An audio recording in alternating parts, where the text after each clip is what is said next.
All right, everybody, we are back. What are you doing, bro? We're back with Boot this time.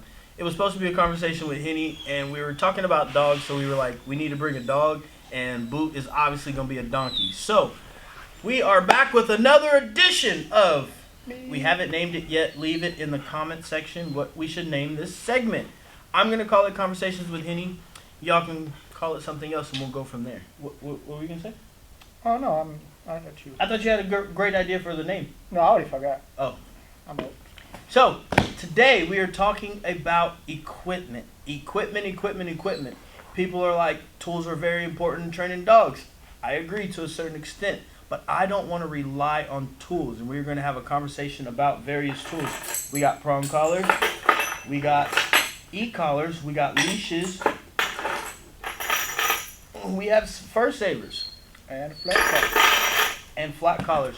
We're going to talk about each of them. We're going to talk about the pros and the cons of each, and we're going to tell you the things that we do with our dogs to get them to the point where we don't need any tools. So, introduce yourself again for all the people out there. My name is Henrik. I'm the owner of TX German Shepherd here in Crowley, Texas. Breed German Shepherds, train German Shepherds for personal protection and pet dogs, together with Stan. And yeah, that's what we do. If you want a German Shepherd, hit us up. txgermanshepherd.com. So, how do you feel about tools? Let's just jump right in there. Right in there. Well, tools, like we all know, if you don't have the proper tools, you can't do the proper training. So, sometimes it's good to spend a little bit more money on the right equipment so your equipment won't fail. The worst thing you can have on the street or in real life is failure of your equipment, which happens a lot even with good equipment. And you actually do see it a lot, even in law enforcement, military, because even sometimes the good equipment might fail. Yeah. But you want to minimize those situations. If you have proper tools, proper training tools, proper equipment, the training is going to be easier, it's going to be more reliable, and it's a lot safer for the dog and for everybody else. Yeah.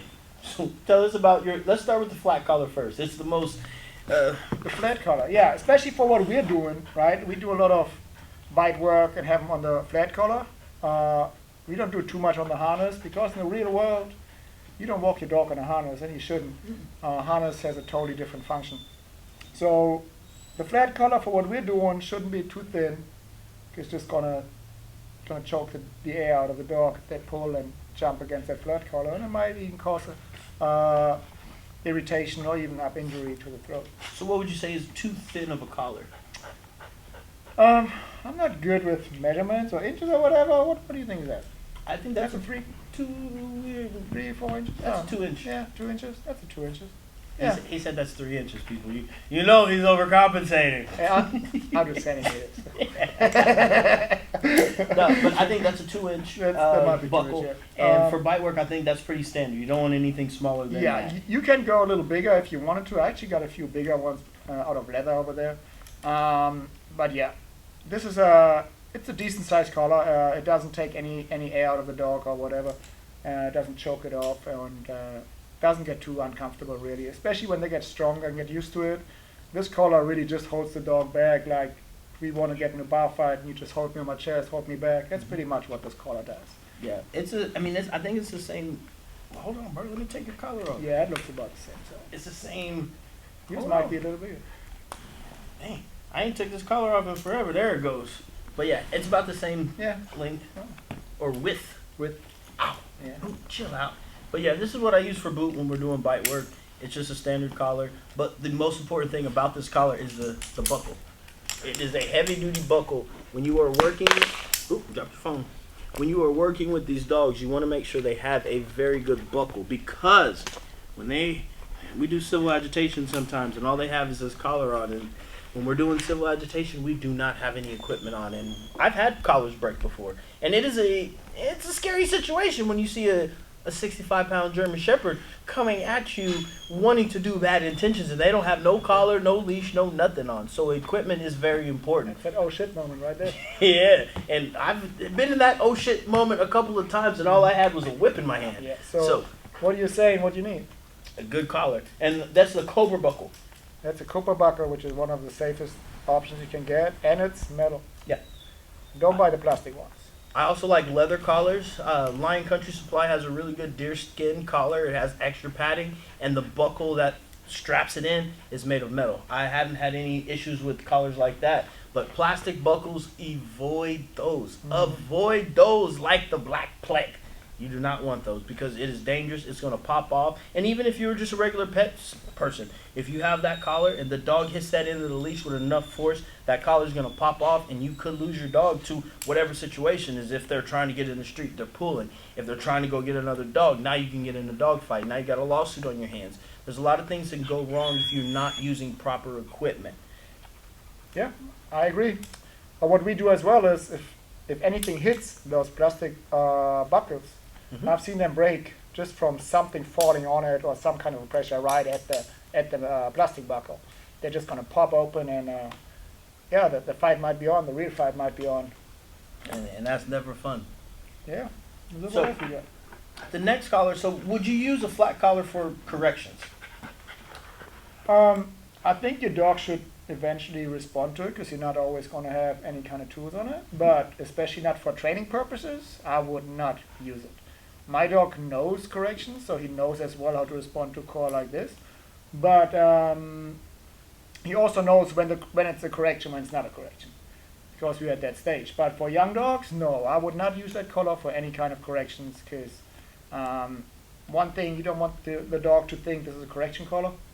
And you want your dog to be comfortable wearing it, and no, you don't get the results that you want from this collar because it doesn't really get the message out. That is very true. So what collar would you use for a correction collar? There are different collars that anybody can really use. Most people, a lot of people working with prong collars, especially those collars. There's pretty much only one company we all go to. And what company is that? Sprenger from Germany, and I think you agree. Is it because it's a German collar? Maybe a little bit, but Nah, it was one of the first collars that they actually invented as a prong collar. So it is the creme de la creme, and all of the other people are imitating it. And if you look at these collars, the plate at the bottom, chill out, chill, right here it says Sprenger on it. If it doesn't say Sprenger on it, don't buy it. And they also got this little thing on here with the red dot and the engraving right here. If it doesn't have Sprenger on it, you can even feel the prongs over here. You can feel them. Are they sharp or anything? Nope, Do they hurt you? They're nice. Yeah. They're nice and dull. So the ones that you used to be able to buy in pet stores, and You some can still pet buy stores them. you can buy, You can still buy yeah. them in pet stores. They're from China. They're Right. cheap And, and they're gonna malfunction. And they also don't have that plate in the bottom, so it doesn't change the directions of the prongs. All of the prongs are facing the same direction. Relax. All the prongs are facing the same direction on those collars. And what we want is, buckle that up real quick.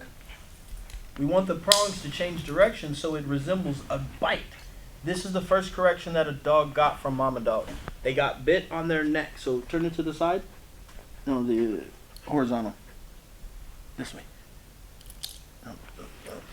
I gotta do it for him. He didn't graduate college, high school, people. So if we do it like this, it looks like a mouth. Ralph, Ralph, Ralph. And that's what you want. This plate right here is very, very important to the effectiveness of the collar. We actually had a pet store collar that we had on Chief, 110-pound bully, and we were correcting, and it didn't work. And I was like, what's wrong with this collar? She said, oh, I grabbed one from the pet store. I was like, oh, no, we need to put a Herm Sprenger on. We put that collar on, and that difference of way the direction of the prongs changed the correction. Boop. Another thing on those collars too, those Chinese ones, they're very sharp on those prongs. They got very sharp prongs because all they do is they just cut the top piece off and they leave it like that. Those edges are all rounded. So especially when they're in the neck, they don't cause any irritation or injuries to the dog's neck. And a lot of people are like, oh, my dog, I don't want to do that. It's going to hurt my dog. If you're doing it to the point where you can hurt a dog with the prong collar, you're doing it way too hard and you have ineffective equipment. You're not doing it. It should not be that intense to hurt the dog. And they make different sizes and different versions. I like the two, I think these are the 3.0, the 3.25s. Yeah. The 2.0s are good for smaller dogs, but the prongs on those often get too flimsy and they will come off in instances where they're not supposed to. So I like the 3.0s, the 3.25s. Herm Springer, you can get them on Amazon. We got a link in our description where you can find those collars as well. Plus, they're stainless steel, they don't rust, which is a And you can get them in different colors. They come in black, they come in silver, metallic, and all of that. You can do all of that stuff with them. But Herm Springer is the brand that we are going to suggest if you are looking for a prong collar. And also, you want to think about a prong collar as training wheels. It is not a collar that you want to rely on all the time for your dog. You want to use it for teaching. But eventually, you want to get away from the collars, because if your dog does not have it on, is your dog going to respond? Is your dog going to listen? And a lot of people are going to you should always put that collar on your dog. And yeah, I agree. But the time that you need it most, the time in the oh shit situation, you're not going to have all the equipment on. You're not going to be prepared for that situation. So you want to make sure you're teaching, you're training, and you're testing your dog before you're relying on these collars. Because if you're relying on those collars and it malfunctions, what are you going to do? Are you going to lose your dog? Is your dog going to bite somebody? Is your dog going to be in a situation where you are not going to have your best friend anymore? So make sure you aren't relying solely on the collars for your dog to listen to you. Exactly. The next collar, First Saver. Next color, we got the First Saver. I like to have the First Saver on all my dogs. That's pretty much a 24/7 jewelry for them. I do not use it for any training at all. It's just something I can hold on if I need to, if I don't have anything else on my dog. And I can still grab a leash on if I need to. It's as well Herm Springer, stainless steel. It's from the same company we got those prong collars from. And that's all I'm using it for. People used to use it for correction, as what they call it, choke chain back in the day. Yeah, I don't like to train with those collars. I really just have it on my dog 24/7 just to have something to grab on if I need to, really. Yeah, I don't think they're as effective as a prong collar if you're using No. it for a correction. I mean, No. especially if you get these big tough dogs, they don't care about that. And you shouldn't. The slack is It's just too much. way too much. And you have to correct too hard to get the same intensity as you use in a prong Mhm. collar. And ideally, you don't want to have to correct very intensely when you are correcting the dog, because if they get used to these level 10 corrections, they're going to get used to them level 10 corrections. And when you actually need it, it's not going to be valuable. So when you are working with your dog, try to work with them with the least amount of corrections as possible. That doesn't mean you're never going to correct your dog. There are going to be some times, but you don't want to solely rely on correcting the dog. So I think the most controversial equipment is going to be dun, dun, dun, The electronic collar. the e-collar. People like to call it shock collar. I don't call it shock collar. What do you call it? It's an e-collar. That's really it. Relax. People make a big fuss about it. There are ways that I can misuse this collar. There are ways I can turn this collar into a cruel collar. And there are ways I can turn this collar into a cruel collar. I can literally choke a dog unconscious with this collar if I wanted to, right? Just like you can kill somebody with a spoon, Or with my bare hands if I wanted to. if you wanted to. So I would not actually even be allowed to touch my dog's neck with my bare hands, because I could just choke it if I wanted to. That is fair. Those collars, I use the Mini Educator.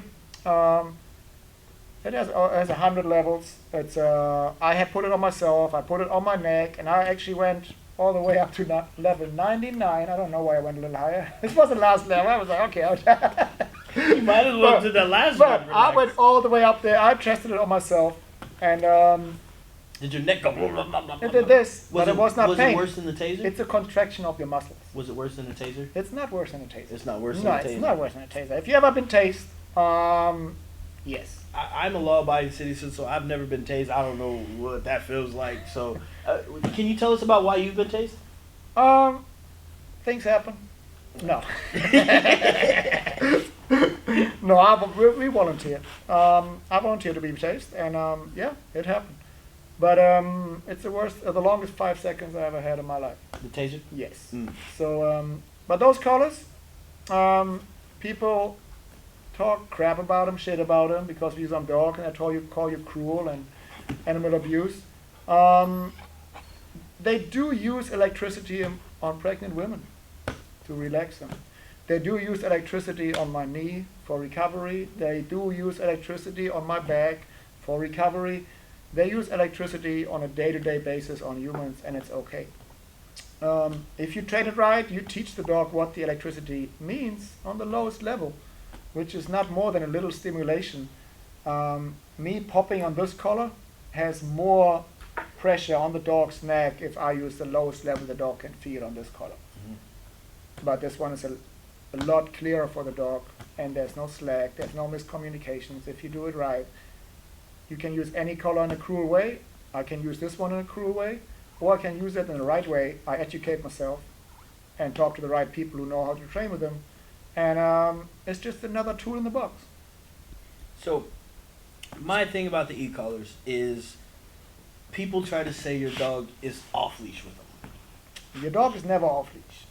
If you have this one on, I call it the invisible leash, because this is my leash. Right? If I teach the dog right, I can pull the dog in with my collar or with just one little tap, and my dog knows how to come back. Yeah. If he doesn't listen, if you train it right, you don't even need this. If you train it right, it's on the dog, and you don't use it. You only have it on there for the case that you do need it. And I mean, like I said, that's my biggest issue, that people are like, oh, my dog's e-collar trained, that means my dog is off leash trained. And I've been in situations where dog has a collar on, does everything perfect. The moment the collar comes off, that dog doesn't even know how to sit anymore. That's when you train the wrong way. Yeah. And yes, and I've seen the right way to do it, and I've seen the wrong way to do it. And I don't want people to think, oh, my dog has a. Boo, what are you doing, dude? Come here. Hey, It's all right. what are you doing, dude? He likes He doesn't like you like that. You can come over here with me. I fed him before. You fed him before? At least once? Boo, he just wants some loving and affection. He just wants some love and affection. It's okay. We'll give you some love and we'll use a good boy. So anywho, this is the most important thing when you are working with your dog, people. You have to spend time with them. You have to love them. You have to let them know that you appreciate them. But back to the e-collars. So you want to try to teach the dog what they're supposed to do with the minimal corrections as possible, because in those situations where you need your dog most, hey. Wusa. Oh, I know. Wusa. Relax, Bubba. Relax, Bubba. In those situations where you need your dog most, you may not have those collars on people. So, how would you tell people to train with any of these equipments? How to train with them? Educate yourself with any of those collars. Find the right people. Before you use them, educate yourself. And any collar I put on my dogs, on my new dogs, I put them on and don't even use them for at least a week or two. It's just another piece of jewelry that they're wearing. That way, eventually, if I don't have the collar on the dog, they still know how to do it, because they don't associate the specific collar with a specific correction. That's what I do. Yeah. What I do is I teach the dog what I want them to do, and we use it for a correction. If they're needed, it's going to be there. But ideally, you've done enough training, you've done enough teaching, you've done enough testing, where you don't need those things. And, I mean, if you do need them, make sure you have them on your dog. But we want to make sure for those situations, that 1% chance that your dog gets out and does something they're not supposed to, that you still are able to communicate with your dog, people. So again, don't overthink it with your dog. If you have a puppy, don't force them to listen very early. I wouldn't put none of these tools on my dog until after 6 months. And if you don't have a super confident dog, after 8 to 9 months. Because you do not want the dog to be afraid to listen to you. You don't want them to think, oh my God, if they give me a command, I'm going to get corrected. You want the dog to want to be with you. So make yourself the most important thing in your dog's life. And how do you do that? You do it by spending time with the dog.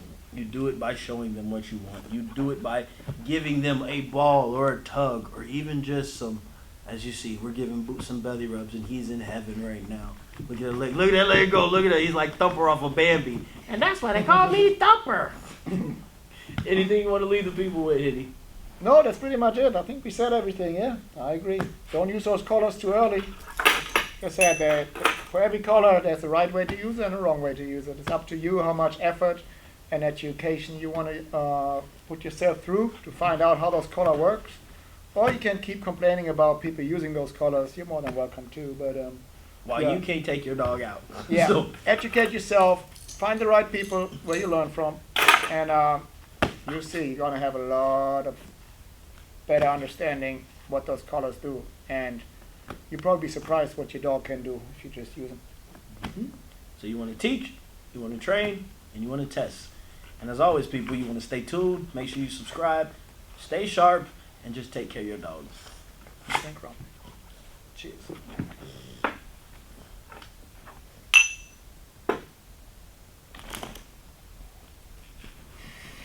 Fucking booty. You're a bum, dude.